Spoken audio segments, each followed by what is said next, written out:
Calorosas saudações, e se estiverem por acaso a pensar ligar ao António Costa, por favor, não o façam por duas grandes razões. A primeira é que ele pode estar sob escuta e isso pode não ser muito simpático para o vosso lado. E a segunda é que se ele estiver ao telefone, não vai conseguir estar a olhar para o ecrã, o que faz com que ele não consiga colocar like neste vídeo. Portanto, meus amigos, em contrapartida, por favor, metam gosto e subscrevam o canal para chegarmos aos 120 mil subscritores. Estamos quase lá a caminhar passo a passo e partilhem também nas vossas redes sociais, grupos de WhatsApp, Telegrams, essas coisas. Já sabem que podem utilizar o código SOUSA10 na Prozis para 10% de desconto no segundo link da descrição. Ora, sem mais demoras, vamos reagir aqui a um excerto da entrevista dada pela Procuradora-Geral da República, Lucília Gago, ontem na RTP, em que abordou o tópico da demissão de António Costa. Portanto, vamos ver porque foi, vamos dizer, bem conseguido. Vamos ver. Vamos recuar até o dia 7 de novembro de 2023 e ao célebre parágrafo do comunicado da Procuradoria-Geral da República. No final desse comunicado, sobre as diligências do processo influencer, foi escrito o seguinte, e eu vou ler. No decurso das investigações, surgiu, além do mais, o conhecimento da invocação por suspeitos do nome e da autoridade do Primeiro-Ministro e da sua intervenção para desbloquear procedimentos no contexto suprarreferido, o caso influencer. Tais referências serão autonomamente analisadas no âmbito do inquérito instaurado no Supremo Tribunal de Justiça, por ser esse o foro competente. Foi a senhora que escreveu este parágrafo? Esse parágrafo foi concebido conjuntamente entre mim e o gabinete de imprensa. Acontece que em todas as situações, não só essa naturalmente, em que os temas são particularmente sensíveis, particularmente importantes, particularmente relevantes, há um acompanhamento muito próximo, sempre houve, da minha parte, relativamente àquilo que é dito. E, portanto, esse parágrafo é da minha inteira responsabilidade, a sua inclusão. Não o escondo, aliás, já o assumi publicamente. E a divulgação também foi da sua responsabilidade, querer divulgar este parágrafo? Sim, sem dúvida. Eu acho, só aqui um à parte antes de continuarmos, eu acho isto uma postura fantástica do ponto de vista da representatividade institucional à instituição que a Lucília Gago está a representar. Porque assume o que fez, assume de forma perentória, sem problema absolutamente nenhum, porque na realidade aquele parágrafo não coloca ninguém como culpado. Aquele parágrafo indicia que pode haver algumas suspeitas, uma ou outra, dependendo daquilo que poderá estar a acontecer no caso em concreto, relativamente ao Primeiro-Ministro. Neste caso, à pessoa que representa a instituição do Primeiro-Ministro. Porque é preciso compreender aqui uma coisa. O tópico é sensível, não é por António Costa ser António Costa. O tópico é sensível porque a pessoa António Costa está a representar a instituição do Primeiro-Ministro. O Primeiro-Ministro é uma instituição, é o terceiro cargo público mais poderoso em Portugal, a terceira entidade. Portanto, nesse sentido, é preciso um cuidado muito maior. Agora, a verdade é que, no caso da Operação Influencer, de todos os envolvidos, nomeadamente António Costa, João Galamba, outros autarcas do Partido Socialista e tantos outros que estão no polvo, nos tentáculos do caso em questão, neste momento mediático em Portugal, nesta conjuntura comunicacional, a preocupação está mais focada naquele ou naquela que inicialmente queria resolver o caso do ponto de vista criminal do que propriamente os outros que estão indiciados desse mesmo ponto de vista criminal. Portanto, parece-me que, em vez de estarmos a fazer um escrutínio mais acérrimo à entidade criminal, vamos nomenclá-la assim, estamos a fazer um escrutínio mais acérrimo à entidade judicial, que também tem que ser escrutinada, não é essa a questão. Mas parece-me que a prioridade está um bocado partida, não é? A partir do momento em que em Portugal se nos preocupamos mais com a questão do tribunal do que propriamente com a questão do criminoso, parece-me preocupante. Enfim, as duas merecem preocupação. Separação de poderes e etc., checks and balances, sem dúvida.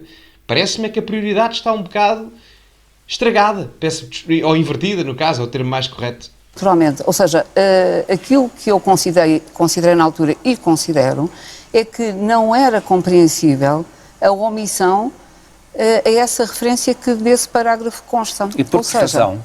É muito simples, porque numa operação que envolveu, como toda a gente sabe, buscas, detenções, nomeadamente na residência oficial do Primeiro-Ministro, a circunstância de não se dizer que naquele concreto comunicado, que para além daquelas pessoas que ali constavam referenciadas, era também existente um processo que surgiu, conforme referiu, na sequência de referências feitas por suspeitos à pessoa do Primeiro-Ministro, e houve o cuidado de fazer essa específica menção, ou seja, que havia referências feitas por suspeitos no processo que apontavam a pessoa do Primeiro-Ministro como tendo tido um protagonismo certo e determinado. Portanto, o que a Lucília Gago aqui está a dizer é que, dentro dos suspeitos do caso da Operação Influencer, havia menções desses mesmos suspeitos relativamente à pessoa do António Costa.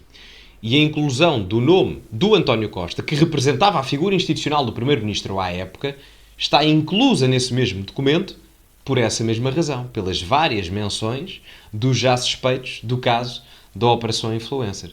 A pergunta que o Vítor Gonçalves aqui faz, atenção, não estou... Acho que a entrevista até bem foi bem conseguida por parte dele, não é uma crítica a ele, mas ele faz esta questão pelo contexto mediático de tentar justificar que o Ministério Público agiu de uma determinada forma politizada, ou seja, nós estamos a entrar num paradigma de politização da justiça, em que a justiça e o Ministério Público funcionam apenas por âmbito das ordens dos partidos políticos. Se isso acontecer é péssimo, como é óbvio. Agora, a justificação que a Lucília Gago aqui dá é claramente plausível, não é? A partir do momento em que vários suspeitos de uma operação criminal dizem e referem o nome de intervenção, direta ou indireta, de alguém, e esse nome é constante em vários suspeitos, então, enfim, é bom que isso seja incluído no processo. Não é por ser Primeiro-Ministro ou por ser menos do que o Primeiro-Ministro que não deve estar ou deve estar nesse mesmo processo, não é? Portanto, é tão simples quanto isso. Parece-me óbvio. Ainda para mais, há que dizer isto. Não foi a Lucília Gago que demitiu o António Costa. Quem demitiu o António Costa foi o António Costa. Não sei se estamos a perceber. Agora, a posterior, se calhar nós até podemos averiguar que o António Costa aproveitou o segmento mediático no sentido de se demitir para ir para a presidência do Conselho Europeu, passados 6, 7 ou 8 meses da sua demissão a 7 de novembro. Portanto, tirem as vossas ilações. E já para não falar que, só aqui uma parte antes de continuar, vamos por partes relativamente ao caso da Operação Influencer e das buscas. O chefe de gabinete, o Vítor Scária, do António Costa, e o chefe de gabinete, politicamente falando, é a pessoa que mais sabe da vida do Primeiro-Ministro, ou de qualquer político. O chefe de gabinete de alguém sabe sempre mais da vida dessa pessoa do que talvez a própria pessoa em si. É apanhado com 80 mil euros ao pé de garrafas de vinho, ou dentro de garrafas de vinho. Ninguém acha estranho? O próprio João Galamba, que era dos ministros de maior confiança de António Costa, esteve envolvido no caso. Também ninguém acha estranho, não é? Buscas são feitas.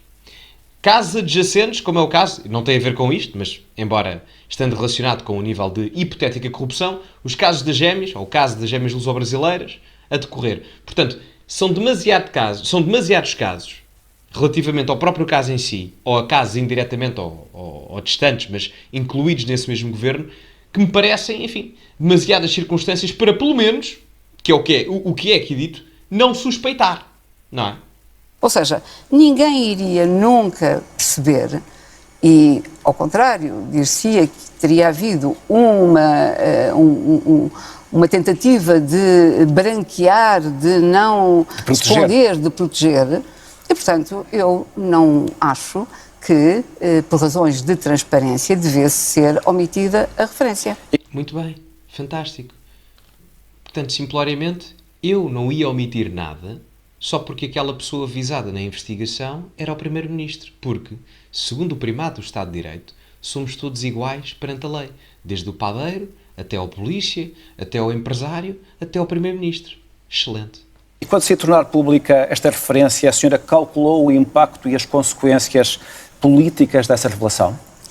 Quando o parágrafo foi construído, é evidente que possa haver uma reação forte àquilo que o parágrafo contém. Agora, imaginou que podia, por exemplo, conduzir à admissão do Primeiro-Ministro? Não, o que eu quero dizer é que ou isso não pesou na sua avaliação? A avaliação feita pelo Sr. Primeiro-Ministro à época não foi ela que é uma avaliação pessoal, é uma avaliação política que não cabe ao Ministério Público fazer nesta circunstância nem em qualquer outra, no sentido de que O Ministério Público fez o seu trabalho. E, portanto, com transparência revelou o que tinha a revelar e não tem mais que se preocupar, não deve fazê-lo, sobre as consequências que daí advêm para o próprio, se ele quiser optar por determinada solução, que, volto a dizer, é uma decisão que tomou pessoal e politicamente. Aliás, peço-lhe que me deixe concluir só para dizer o seguinte, vários exemplos mostram que não é automático esse resultado, de modo algum, como se quer fazer crer. Mais uma vez, concordo a 100%. O que é mencionado aqui é o princípio basilar da democracia, ou seja, a independência entre os poderes, no caso os tripoderes, legislativo, executivo e judicial. Se o judicial não tivesse independência do poder político, que é o que aqui é referido pela Lucília Gago, quando ela diz o Ministério Público, representado também na pessoa dela, fez o seu trabalho relativamente a esse parágrafo e ao restante processo, e a partir daí não lhe compete absolutamente mais nada do ponto de vista político. Ou seja, a justiça deve funcionar de tal forma independente, sem receio do poder político. A partir do momento em que a pergunta é feita pelo Vítor Gonçalves, e atenção, no sentido da entrevista claramente bem colocada, agora, isto não se deve colocar em questão se quer haver consequências ou limitações para a justiça atuar como ela bem entender, se tiver suspeitas sobre algum político ou sobre alguma pessoa em questão. Portanto, o que aqui é mencionado é que a justiça deve funcionar de forma livre e principalmente independente ao poder político. E não se deve condicionar a ela própria só porque se está a fazer um caso a nível de operações criminais relativo ao primeiro-ministro ou outra figura do Estado português com maior relevância. É isso que aqui é mencionado. A partir do momento em que a Procuradora-Geral da República ou outra entidade, outra instituição dentro do meio judicial português é limitado dentro das suas funções por receio daquilo que possam ser decisões políticas, então, meus amigos, a partir daí podem dizer à vontade, à boca cheia, que não vivemos em democracia. Porque esse é o princípio basilar, a separação de poderes e os checks and balances. A partir daí, se não existe, foi pelos ares. Tão simples quanto isso. Aquilo que acontece é que outros políticos, pela Europa fora, designadamente, têm-se visto abraços com investigações, eles próprios ou por familiares próximos, etc., e não se demitem. Mas a senhora acha... Exatamente. Há casos em que se demitem e há casos em que não se demitem. Vou só dar aqui um exemplo rápido antes de continuarmos. Na Áustria, na altura, o chanceler, não me recordo, o antigo chanceler, que era muito novo, tinha 30 e tal anos, já não me recordo o nome dele, mas se forem ver, demitiu-se. E foi há 1 ano e meio, 2 anos atrás, à volta disso. Em Espanha, por exemplo, a mulher do Pedro Sánchez, o primeiro presidente do governo espanhol, neste momento está a ser investigada por crimes de corrupção, e ele não se demitiu. Ou seja, temos 2 exemplos. Não é necessariamente obrigatório um político demitir-se. Se eu acho que se deve demitir, eu acho. Mas não é obrigatório. Não é obrigatório. Na Áustria demitiu-se. Em Espanha não. Em Portugal demitiu-se. Portanto, são vários os exemplos que não comprovam a obrigatoriedade de António Costa ter tomado a decisão que tomou por escolha própria. Não por obrigatoriedade da Lucília Gago, minha ou vossa. Foi dele. É que é possível um Primeiro-Ministro pudesse continuar em funções quando o seu nome aparece num comunicado onde se referem suspeitas de corrupção, de prevaricação, de tráfico de influências? Só uma parte. O Miguel Albuquerque está na Madeira. Volto a frisar que para mim ele nem devia lá estar, não é essa a questão, mas pode, não é? Do ponto de vista legal, pode. O Miguel Albuquerque está na Madeira, no Governo Regional, não é? Portanto, a pergunta... Ninguém disse que o Sr. Primeiro-Ministro, à data, fosse indiciado, estivesse indiciado, fosse sequer suspeito da prática desses ilícitos. Exato. O que se disse, volto a dizer, é que suspeitos nesse processo aludiram ao seu nome e à sua influência para... E isso é suficiente para abrir um inquérito? Na verdade, o que é que determinou a abertura do inquérito? Que factos objetivos é que existiam relativamente à conduta de António Costa que pudessem consubstanciar a prática de um crime que dessem origem a um inquérito? Não sei se foi clara a minha pergunta. Foi absolutamente claro. Aquilo que acontece é que o expediente que chegou à Procuradoria-Geral da República foi encaminhado para o Supremo Tribunal de Justiça, por força do foro próprio que o Primeiro-Ministro tem. E, portanto, a instauração do inquérito aconteceu no Supremo Tribunal de Justiça. Não quer dizer que eu discordo dessa opção. A opção foi tomada, tem a minha chancela, não é esse o ponto. Agora, da instauração do inquérito, aliás, instauração essa que decorre da singela circunstância de o Ministério Público estar obrigado, por razões de legalidade, a dar essa sequência, dessa instauração não decorre automaticamente a existência de indícios fortes ou de indícios que conduzam a uma acusação. Vamos. Portanto, era este o corte onde se fala maioritariamente da questão do António Costa. Muito honestamente, acho que a Lucília Gago esteve bem, principalmente nesta parte, e devo também dizer uma coisa, acho que esta entrevista foi importante para esclarecer aqui algumas coisas. A Lucília Gago, depois, posteriormente, a entrevista é muito longa, tem quase 1 hora, mas ela diz algumas coisas interessantes, que são o facto de nunca ter mencionado que se recusaria ir falar ao Parlamento, porque, como sabem, houve forças políticas, creio que o Bloco de Esquerda, o LIVRE e o PAN, que quiseram chamar a Procuradora-Geral da República ao Parlamento para prestar declarações, e eu honestamente não vejo mal nisso, não é? Porque se de um lado fazemos escrutínio público e parlamentar a um lado da barricada, vamos colocar assim de forma dicotómica, eu também não vejo mal nenhum em fazermos escrutínio ao outro, não é? Portanto, era o que eu mencionava no início do vídeo. É claro que temos que fazer escrutínio aos dois lados, dependendo sempre que a preocupação deve estar mais do lado do criminoso do que propriamente dos tribunais, não é? Portanto, faço sempre essa ressalva. Embora o escrutínio aos dois lados seja positivo a meu ver. Daí eu dizer que não vejo mal nenhum em Lucília Gago ir ao Parlamento prestar declarações. Ao que a mesma disse, podem verificar também, que não tinha problema nenhum e que sempre se mostrou disponível para prestar declarações. E mesmo a entrevista que ela deu aqui, mesmo neste corte que aqui reagimos, não me pareceu que ela tivesse ressalvas a responder, não é?